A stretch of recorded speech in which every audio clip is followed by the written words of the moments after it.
tere, head inimesed! On jälle see mõnus pühapäev. Kvaliteetaeg on ilmselt olnud kosutav ja nüüd on omakorda aeg sellele rosinaid lisada kokkuvõtete tegemise kaudu jooksva nädala uudiste abil. Nagu ikka, vaatame käesolevaga üle nädala populaarsemad sõnumid konservatiivse Harjumaa lehelt. Lehelt, mis püüab kokku koguda parimad ja olulisemad teated konservatiivse ilmavaate valgusest. Rõhutaks veel sedagi, et piltkasti puhul on mugav just see, et teda saab nautida nii audio- kui videoformaadis. Vastavalt sellele, kuidas vaatajal või kuulajal parasjagu mugav on. Ja veel kordan, et on täiesti loomulik, et kõikidel pole ega peagi olema nii palju aega, et jälgida iga päev konservatiivse Harjumaa Facebooki lehel toimuvat, mistõttu kokkuvõte on ilmselt hea võimalus saada ülevaadet sündmustest sellisel moel, et valgustame ära iga päeva 2 kõige populaarsemat postitust. Populaarsuse hindamise aluseks on statistilised näitajad, millised annavad võimaluse hinnata seda, milline uudis, postitus või sõnum on konservatiivse Harjumaa lehe tarbijaid kõige enam kõnetanud viimase nädala jooksul. Ja nüüd siis liigumegi ülevaate juurde. Esmaspäevase päeva kõige kuumemaks uudiseks osutus konkurentsitult Peeter Espaki kommentaar vasakliberaalse Eesti Päevalehe juhtkirjale USA presidendi tariifidest. Juhtkirjas ise käsitletakse USA presidendi Donald Trumpi otsust kehtestada kõrged imporditollid Mehhikole, Kanadale ja Hiinale, tuues esile tõejärgse maailma praktilise kahju. Autor märgib, et Trumpile meeldivad tollitariifid sedavõrd, et ta on nimetanud tariife kõige ilusamaks sõnaks sõnaraamatus. Juhtkiri rõhutab, et kuigi Trump loodab kaubandussõjast poliitilist võitu, ei pruugi see tuua majanduslikku kasu tavalisele ameeriklasele. Artiklis viidatakse, et järgmine sihtmärk võib olla Euroopa Liit, mis tekitab muret võimalike negatiivsete tagajärgede pärast. Autor rõhutab, et sellised protektsionistlikud meetmed võivad kahjustada rahvusvahelist kaubandust ja globaalseid majandussuhteid. Juhtkiri lõpetab mõttega, et Trumpi tariifipoliitika võib lõppkokkuvõttes kahjustada nii USA'd kui ka tema kaubanduspartnereid. Kuid nagu alustuseks ma märkisin, siis nupu populaarsuse motivaatoriks oli ilmselgelt Peeter Espaki kommentaar sellele juhtkirjale. Espak kritiseeris tugeva irooniaga Päevalehe juhtkirjas toodut, märkides muuhulgas, et kogu võukond. Ta pidas siin silmas äärmuslikke vasakliberaalseid ühiskonnakihte, kes hetkel Euroopas ja üldse õhtumaades kultuuri ning arusaamasid püüavad kujundada, et siis see võukond halab nagu Jorh Aadniel Kiir pärast ebaõnnestunud sõitu Venemaale ja seejärel reisirongis paljaks röövimist. Kõik on kadunud. Kuldne uur ära varastatud. Ihupesu samuti ukraadina. Vasakäärmuslaste mittetulundusühingud samuti ei saa enam USA'st raha. Kuidas nii saab üldse revolutsiooni teha ja Eesti kodanlaskulakuid taga kiusata? Samas muidugi mõistetav, teades, et on ainult aja küsimus, millal ka Eestist sama jama minema pühitakse.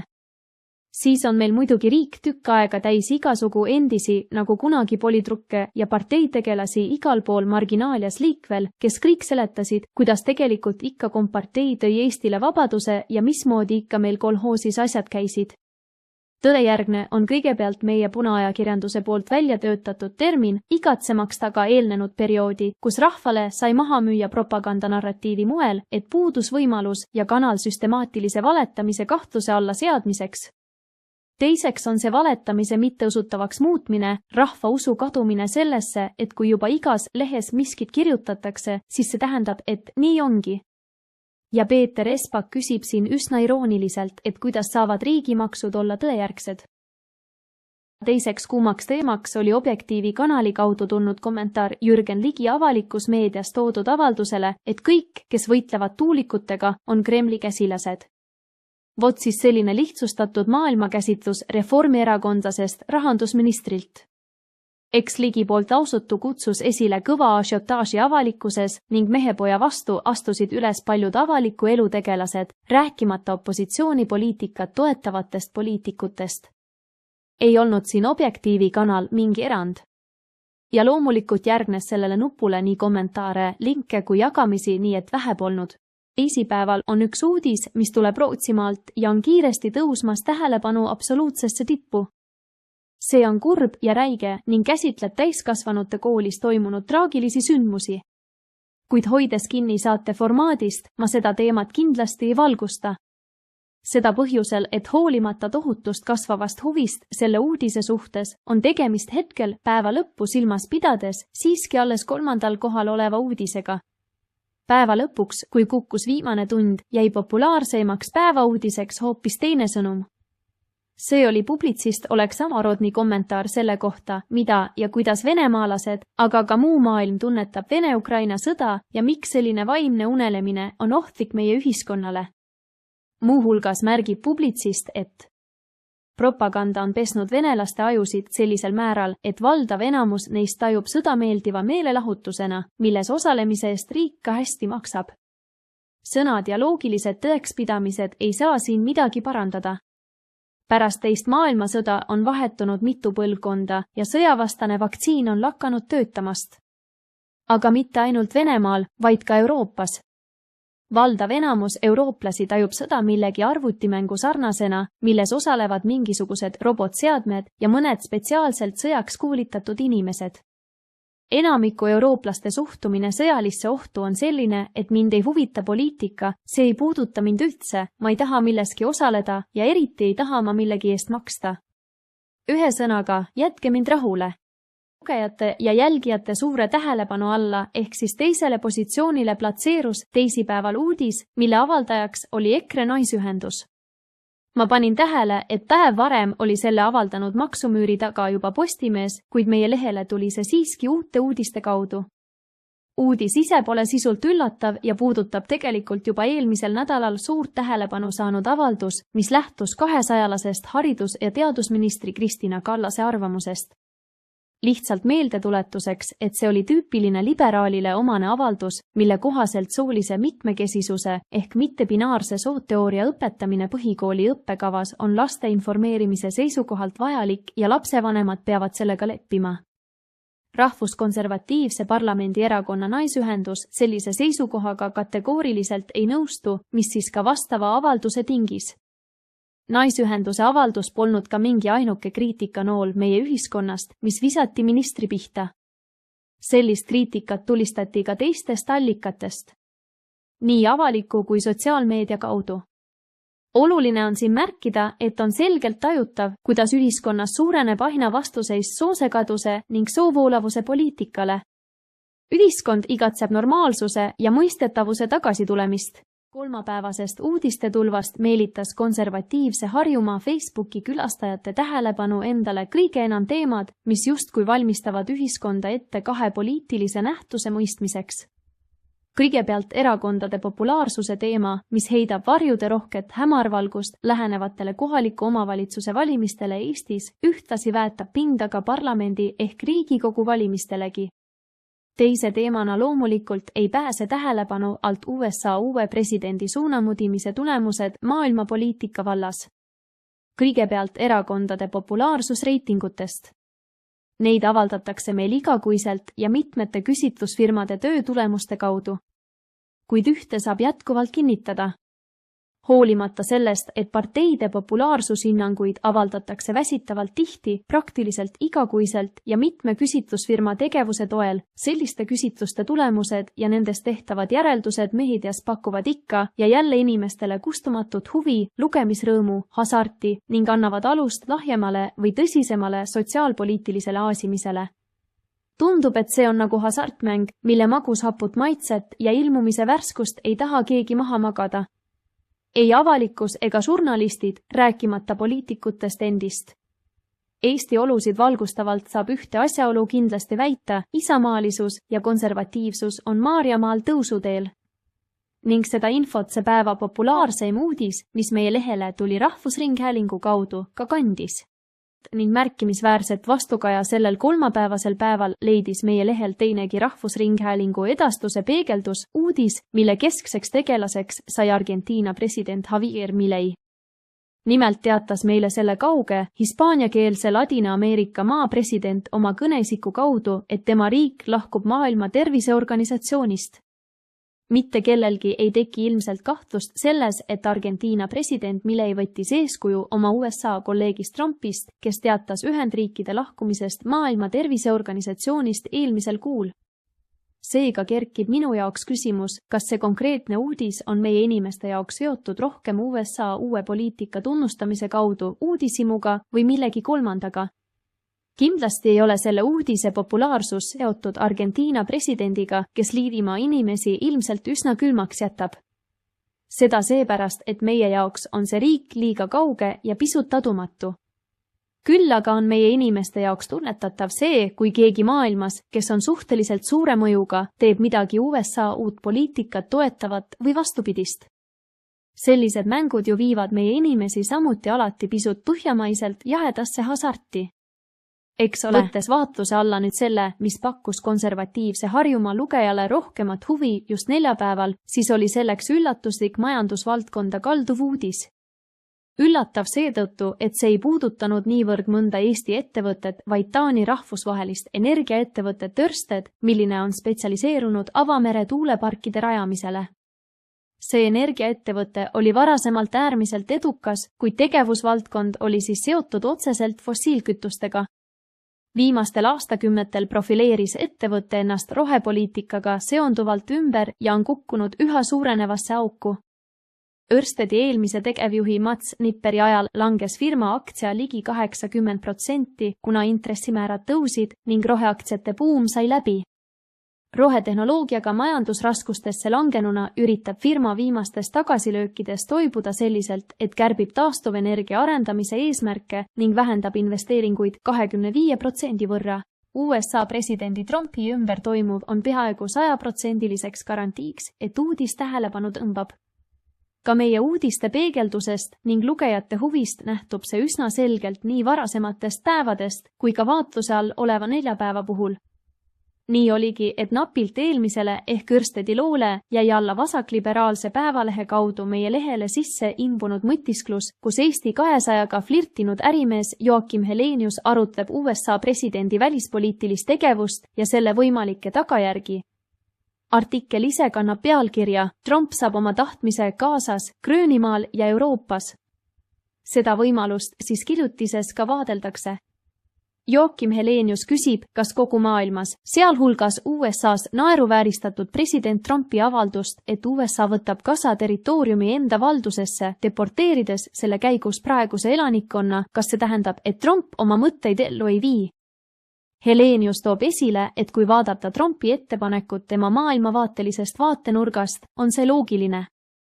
See on samm Iisraeli-Palestiina konflikti lahendamise suunas, andes samal ajal Ameerikale võimsa baasi Lähis-Idas.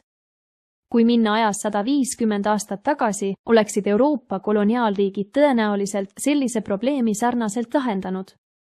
Teisisõnu peame tõenäoliselt leppima maailmaga, kus ülekaalukalt võimsaim riik on valmis oma tahet teistele riikidele ja inimestele peale suruma, kui ta tunneb, et see on tema huvides. Heleniuse sõnum kõlab järgmiselt. Tsiteerin. Kaldun üha enam uskuma, et Trump saab oma tahtmise. Muuhulgas Helenius rõhutab, et neid, kes temaga ei nõustu, on praegu enamuses, eriti Euroopas. Kuid varsti võivad nad avastada, et nende usk, et maailm pole Trumpi tulekuga tundmatuseni muutunud, osutus lootusetult naiivseks. Taas oleme jõudnud reedesse. Töönädala viimasesse päeva. Jaapanis tähistati sellel päeval ehk 7. veebruaril põhjaalade päeva, mis hoiab Jaapani rahval meeles seda, et Venemaa on seadusevastaselt okupeerinud ning hoiab enda käes tänase päevani rahvusvahelise õiguse alusel Jaapanile kuuluvaid territooriume. Need on 1905. aasta Portsmouthi rahuleppe järgi Jaapanile kinnitatud Sahhalin, mille lõunaosa on hetkel Venemaa okupatsiooni all, nagu ka Lõuna-Kuriili saared Iturup, Kunasir, Shikotan ja Habomai. Aga konservatiivse Harjumaa populaarseimaks uudiseks tõusis tõusva päikese maast hoopis kaugemal olev teema. Kuigi ka see teema on seotud õiguste rikkumisega. Seda korda Keskerakonna poolt. Nimelt juhtus see, et Riigikohus ei rahuldanud Keskerakonna kassatsioonkaebust, millega jäi jõusse varasemad otsused. Nende alustel tunnistati Keskerakond Eesti seaduste kohaselt kuriteo sooritanud parteiks ehk sisuliselt kurjategijaks. Siinjuures on oluline, et Keskerakonna süüdimõistmine ei toimunud teps mitte esimest korda. Seda parteid on kuriteo sooritamises süüdi mõistetud nüüd juba korduvalt.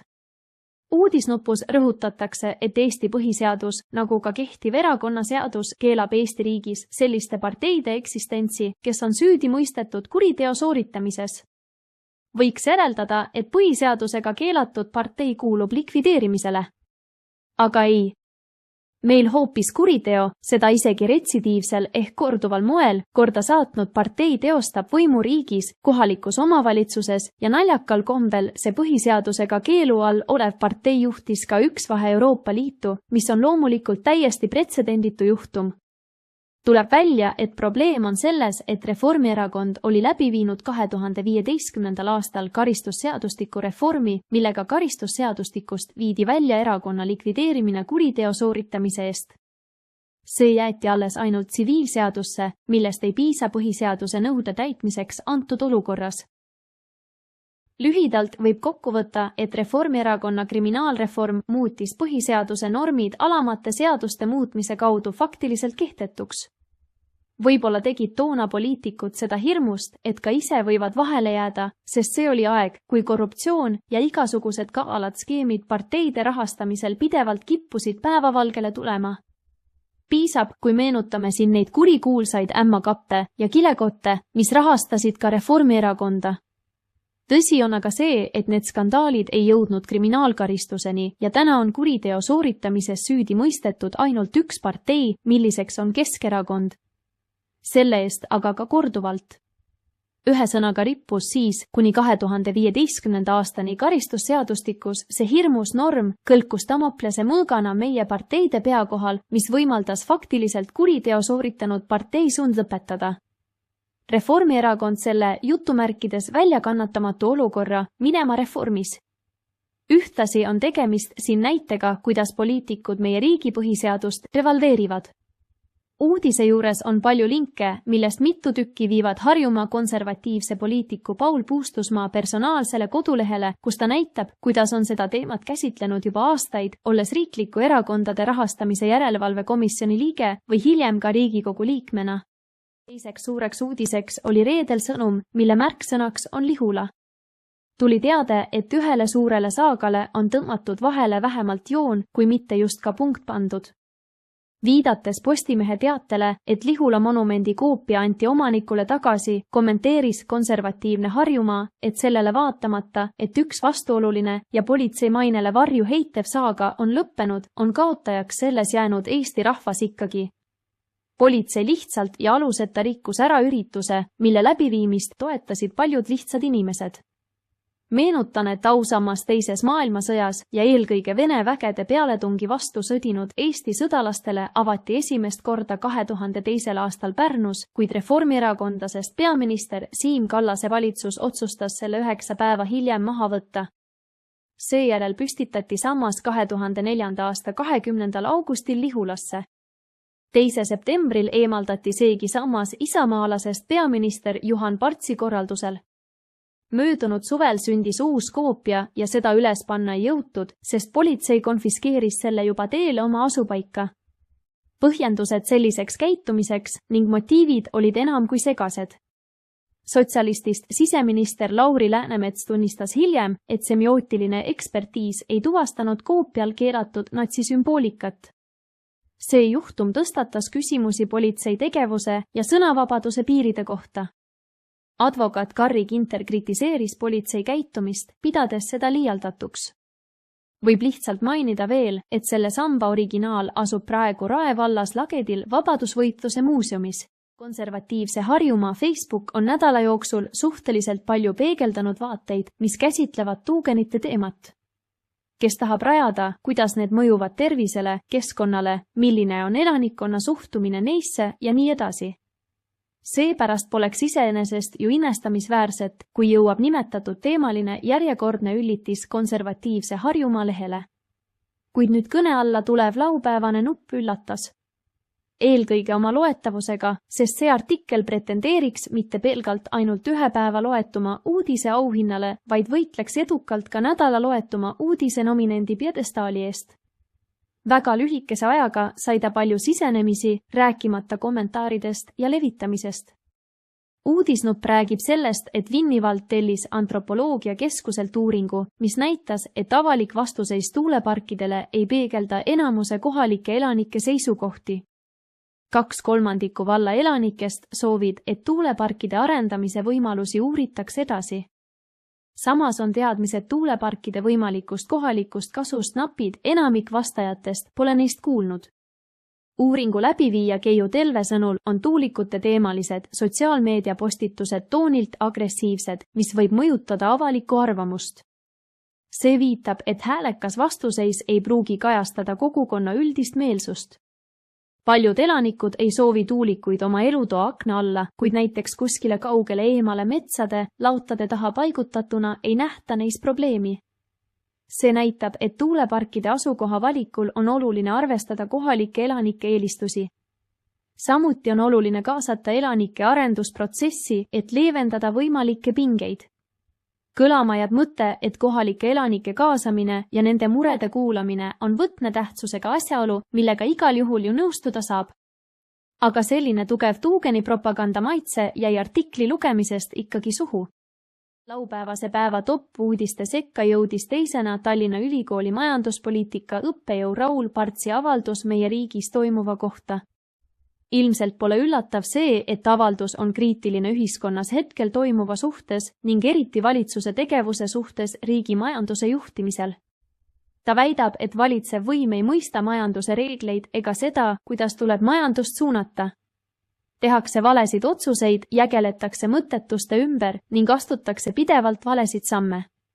Siit ka tsitaati: peaminister, kes nimetab riigikogulasi lollideks, rahandusminister, kes üleolevalt mõnitab teadlasi, kliimaminister, kes usub elektri lõpphinna langemist ning majandusminister, kes loodab kõigi eelduste kohaselt majanduse taastumisele. Olukord, kus valitsuse juhtliikmed on sõnavõttudes taandunud isiklikul tasandil laimamisele või tuginevad empiirilise teadmise asemel uskumustele ja lootustele. Seega ongi välja kujunenud olukord, et alates 2021. aastast kestnud majanduslanguse kontekstis tõusevad ostujõu ning SKT asemel Eestis veel vaid maksud. Raul Parts märgib muuhulgas, et rohepöördega on vint üle keeratud ja valitsejad ei mõista, et kõrge elektri hind on majanduse peamiseid pidureid. Tõendid näitavad, et valitsuse otsused, nagu taastuvenergia toetused ja maksud, on põhjustanud elektrihindade tõusu. Parts kritiseerib valitsust, sest need meetodid koormavad tarbijaid ega paku piisavalt tõhusaid lahendusi energiajulgeoleku tagamiseks. On selgelt näha vajadust tasakaalustatumale energiapoliitikale, mis ei tõstaks elektrihindu. Meie majanduse eluliseks huviks peaks olema elektrihinna madalal hoidmine. Selle saavutamiseks aga vajame vist mingit teist võimu ning poliitikat meie rahvusreservaadile. Aga on jällegi aeg tänada südamest kõiki Pihtkasti jälgijaid. Oodake ikka meie pühapäevast saadet järgmiselgi nädalal, kus me kokkuvõtteid teeme konservatiivse Harjumaa Facebooki lehel viimase nädalaga toimunust. Suurema huvi korral olete alati oodatud internetiaadressile, mis on ära toodud käesolevaga teie ekraanil või otsige lihtsalt Facebooki otsingus sõnapaari konservatiivne Harjumaa. Kindlasti laikige meid, tellige meie kanalit ning levitage seda Pihtkasti kokkuvõtet ka oma sõprade seas. Kohtumiseni juba järgmisel korral!